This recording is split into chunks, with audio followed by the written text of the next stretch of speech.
જંબુસરના મંગણાથ ગામના એક મકાનની તિજોરીમાં સંતાડેલ 2,90,000ના વિદેશી દારૂ સાથે એક આરોપીની ભરૂચ લોકલ ક્રાઇમ બ્રાન્ચે અટકાયત કરી છે, જ્યારે અન્ય એકને વોન્ટેડ જાહેર કર્યો છે. આગામી દિવસોમાં ભગવાન જગન્નાથજીની રથયાત્રા પર્વ હોય, જિલ્લામાં કાયદો અને વ્યવસ્થાની પરિસ્થિતિ જળવાઈ રહે તે માટે જિલ્લા પોલીસ વડા દ્વારા તકેદારીના ભાગરૂપે સ્પેશિયલ પ્રોહિબિશન જુગારની ડ્રાઇવનું આયોજન કરવામાં આવેલ છે.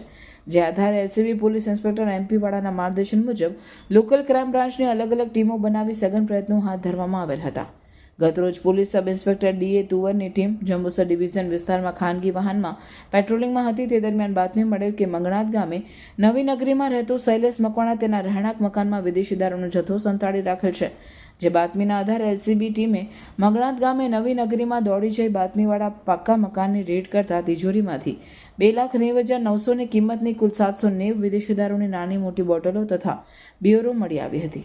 મુદ્દામાલ સાથે સતીશ મકવાણાની અટકાયત કરવા સાથે વિદેશી દારૂ આપી જનાર હસન પટેલ રહેવાસી જંબુસરને વોન્ટેડ જાહેર કરી બંને વિરુદ્ધ પ્રોહિબિશન એક્ટની સંલગ્ન કલમો મુજબ કાર્યવાહી કરી જંબુસર પોલીસ સ્ટેશનને હવાલે કરવામાં આવ્યા છે.